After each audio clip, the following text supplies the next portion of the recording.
이번에는 프레임 레이아웃에 대해서 같이 한번 살펴보도록 하겠습니다. 제 이전에 만들었던 상대 레이아웃을 위한 프로젝트는 파일에서 클로즈 프로젝트 눌러서 닫아주고요. 이제 새로운 프로젝트 하나 만들어 볼까요? 스타트 메뉴를 누르고요. empty activity가 선택되어 있는 상태 그대로 해서 next 눌러줍니다. next 눌러주고요. 이름 부분, 프로젝트의 이름에다가 my 프레임 레이아웃 이렇게 입력해 보자. 그리고 패키지 이름에서는 my자를 삭제해 보도록 하겠습니다. finish 눌러주면 새로운 프로젝트가 만들어지게 되는데요. 이렇게 만들어집니다. 그러면 우리가 그 프레임 레이아웃 같은 경우에는 뭘 할 거냐면 위쪽에 버튼을 하나 배치하고 아래쪽에다가 이미지를 이제 두 개를 보여줄 거예요. 근데 두 개가 한꺼번에 보여지는 게 아니라 이제 첫 번째 보여지는 이미지가 우리가 버튼을 눌렀을 때 두 번째 이미지로 변경되도록 만들어 줄 겁니다. 그래서 프레임 레이아웃은 뭐라고 했어요? 그러니까 한 번에 하나를 보여주는데 중첩시켜 놓고 보였다 안 보였다 한다 그랬죠. 그 기능을 한번 만들어 보도록 합니다. 그러면 일단 화면을 만들어야 되는데 화면에 이미지 두 개가 들어가겠죠. 그래서 여러분 책에서 제공하는 이미지를 이용해서 먼저 왼쪽에 보면 RES라고 하는 거 있고 드로어블이라고 하는 거 있죠. 일반적으로 이미지를 드로어블 폴더에 넣게 됩니다. 그래서 RES 밑에 드로어블이라고 하는 거 생각하시면 되고요. 이미지라든가 아니면 화면 레이아웃을 위한 XML이라든가 이런 것들이 RES라고 하는 폴더 밑에 만들어진다. 그죠? 들어가게 된다라고 생각하시면 되고 이미지는 일단 RES 밑에 드로어블에 보통 일반적으로 들어간다. 라고 생각을 하시면 될 것 같아요. 그래서 책에서 제공하는 dream01.png와 dream02.png라고 하는 파일이 있는데 그거를 복사해서 여기다가 이렇게 붙여넣기 하면 됩니다. 컨트롤 V 했더니 이렇게 뜨고요. 드로어블이 두 종류가 있다는 거예요. 우리가 여기서는 이렇게 보이지만 실제 파일 탐색기에서 보게 되면 두 개가 있거든요. 그래서 요거 일반적으로 그냥 드로어블에 넣으시면 됩니다. OK 눌러주면 이렇게 나오고요. OK 누르면 이렇게 두 개가 들어가 있습니다. 첫 번째 이미지 클릭해서 보면 이런 이미지고요. 두 번째 이미지 클릭해서 보면 이런 이미지가 들어간 거를 볼 수가 있습니다. 이거를 버튼 눌렀을 때 번갈아 가면서 보여주겠다라고 하는 얘기가 되는 거고요. 그러면 화면 레이아웃을 만들기 위해서 activity main.xml 탭을 누르고요. 왼쪽 프로젝트 영역을 일단 이렇게 줄여 놓을게요. 그리고 여기 저는 이제 너무 작으니까 좀 확대를 하고요. 일단 constraint 레이아웃으로 되어 있네요. constraint 레이아웃으로 되어 있는데 이거를 linear 레이아웃을 이용해서 최상위 레이아웃을 linear 레이아웃을 바꾼 상태에서 한번 배치를 해볼게요. 그러면 이 안에 텍스트 뷰 자동으로 만들어졌던 건 선택하고 딜리트 키 눌러서 없애주고요. 최상위 레이아웃 선택하고 오른쪽 마우스 버튼 눌러서 컨버트 뷰, 리니어 레이아웃, 어플라이 이렇게 하시면 되겠네요. 그리고 버튼을 위쪽에 놓고 아래쪽에 이미지 뷰라고 하는 걸 이용해서 이미지가 보이도록 할 거라서 허리젠틀이 아니라 오리엔테이션이 버티컬로 한번 해주면 되겠죠. 리니어 레이아웃은 이 오리엔테이션이라고 하는 방향 속성이 필수 속성이라고 그랬어요. 그죠? 그래서 여기다가 이렇게 넣고요. 버튼을 하나 놓습니다. 버튼을 하나 갖다 놓으면 위쪽에 추가가 되겠죠? 위쪽에 추가가 되고요. 여기다가 이미지 바꾸기 한번 해보겠습니다. 텍스트 속성에다가 이미지 바꾸기 이렇게 하면 글자가 바뀌게 되겠죠. 그리고 그 아래쪽에다가 이제 이미지를 보여줄 텐데 이미지가 그냥 하나만 딱 보여지게 되면 이미지 뷰라고 하는 걸 이용해서 보여줄 수가 있고요. 그거를 번갈아 가면서 보여줄 텐데 그 이미지 뷰를 담고 있는 거를 프레임 레이아웃을 쓰겠다는 거예요. 그러면 왼쪽 위에 팔레트에서 컨테이너스에 한번 가보면 레이아웃네요. 그죠? 네, 레이아웃에 가보면 프레임 레이아웃이라고 하는 게 보이죠? 이걸 끌어다가 버튼 아래쪽에다 갖다 놓습니다.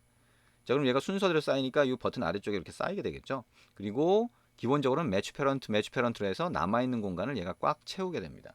그럼 여기다가 이제 이미지 뷰를 넣을 거예요. 근데 이미지 뷰를 한 개가 아니라 두 개를 넣고 각각의 이미지 뷰에다가 우리가 아까 RES 밑에 드로어블 밑에 넣었던 이미지 파일을 지정을 할 겁니다.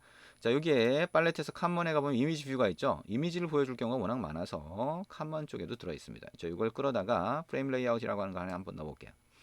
그러면 이렇게 갖다가 넣자마자 이 이미지 뷰에 어떤 이미지가 보일지를 설정하라는 대화 상자가 보이게 됩니다. 이게 드로어블이라고 하는 거 왼쪽에 보이죠? 여기 아까 RES 밑에 드로어블 폴더를 가리키는 거예요. 근데 보니까 여기 없네요. 그죠? 요거는 샘플 데이터 이렇게 나눠져 있어요. 그리고 안드로이드는 기존의 안드로이드에서 OS API 즉 기본 라이브러리가 되겠죠. 그 기본 라이브러리에서 제공하는 이미지가 또 있을 수 있는데 여기 열어보면 뭐 이런 것들이 있어요. 자, 기본적인 것들을 선택하고 싶으면 그렇게 하라는 거고요. 자, 이렇게 볼 수가 있겠죠. 자, 여기에 프로젝트에 가보면 우리가 만든 프로젝트를 얘기하는 겁니다. 거기에 드림 01, 드림 02가 있죠. 드림 01 선택하고 OK 눌러줍니다. 자, 이렇게 보이죠. 자, 첫 번째 이미지 뷰가 들어가게 된 겁니다.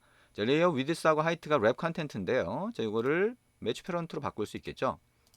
자, 이렇게 바꿀 수 있습니다. 그러면 이 이미지가 여기 꽉 채워지진 않지만 이렇게 보이게 돼요. 원래 이미지의 크기가 있는데 가로 크기에 일단 맞춰져 있네요. 그죠? 가로 크기가 더 작으니까 거기에 맞춰서 이 비율대로 된 거를 볼 수가 있습니다. 자, 그럼 이제 두 번째 이미지 뷰 한번 추가해 볼까요? 똑같이 추가를 하고요. 그 다음에 자, 여기서 프로젝트라고 하는 데로 가서 드림 02를 선택을 합니다. 자, 그 다음에 OK 눌러주시면 되겠죠.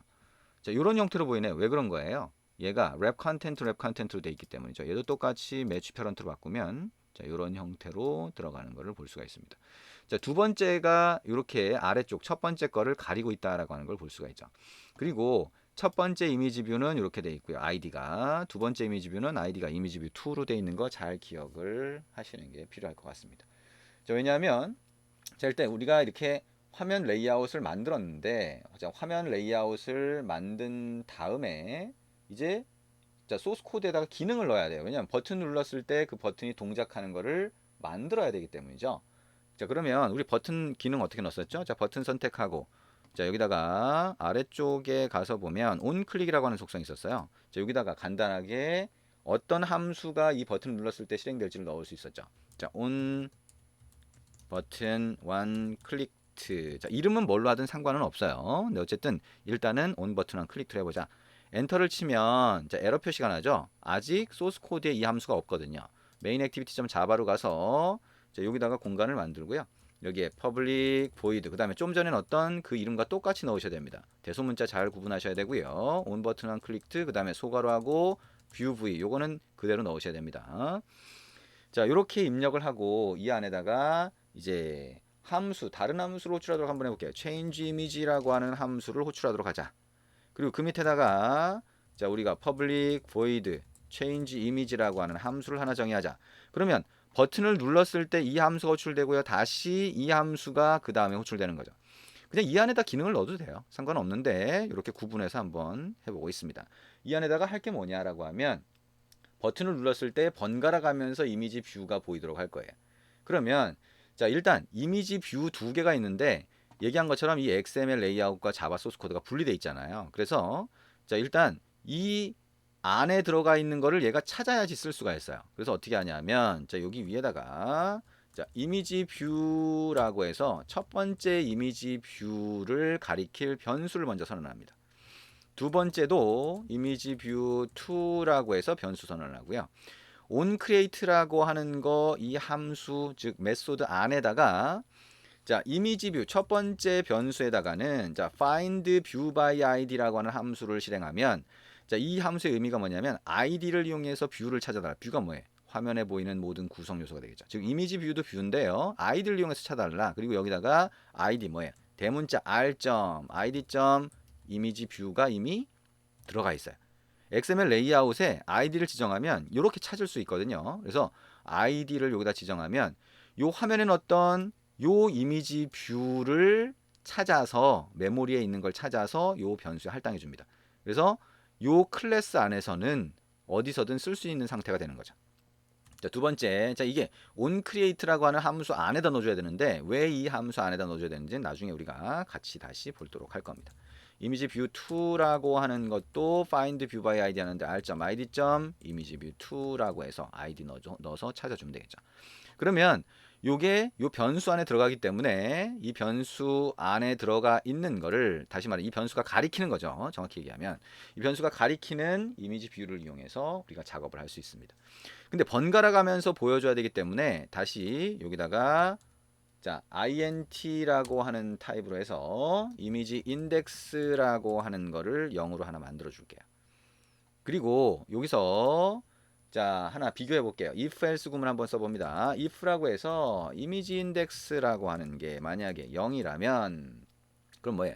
처음에 시작해서 버튼 누르면 0이겠죠. 그죠? 그러면 자, 이미지 뷰라고 하는 게 첫 번째 이미지를 가리키는 변수가 되겠죠. set visibility라고 하는 함수가 있어요. 이거는 속성 중에 visibility라는 속성을 조정하는 건데요. view.visible이라고 하는 상수를 설정하면 얘가 보이게 됩니다. 자, 두 번째 이미지 뷰 2라고 하는 거에도 마찬가지로 set visibility를 하는데 이번에는 view.invisible이라고 하는 속성을 하면 이건 안 보이게 돼요. 자, 그 다음에 else if라고 해서 이미지 인덱스라고 하는 걸 1로 하고 그때는 이거의 반대 방향으로 넣어줍니다. 다시 말하면 자, 이렇게 넣고 얘가 invisible이고요. 이때는 얘가 visible이 되는 거죠. 그리고 마지막에 자, 이미지 인덱스라고 하는 거를 자, 여기다가 1 이렇게 더해 주면 되겠죠. 아니면 뭐 책에 있는 것처럼 각각의 경우마다 하나씩 바꿔 주셔도 돼요. 자, 여기다가 자, 이미지 인덱스라고 하는 거를 1로 설정을 하고 자, 바꿔 주는 거죠. 그죠? 얘는 이미지 인덱스를 0으로 바꿔 줄 수가 있겠죠. 자, 이렇게까지 자, 코드가 조금 많죠. 이 부분이. 근데 프로그래밍을 조금 해보셨다라고 하면 예, 아주 많은 양이 아니죠. 아주 간단한 양이고요. 프로그래밍이 익숙하지 않다면 조금 많은 양일 수 있습니다. 자, 그러면 이걸 가지고 실행을 한번 해보겠습니다. 자, 여기 상단에 run 버튼 누르면 에뮬레이터로 실행이 되겠죠.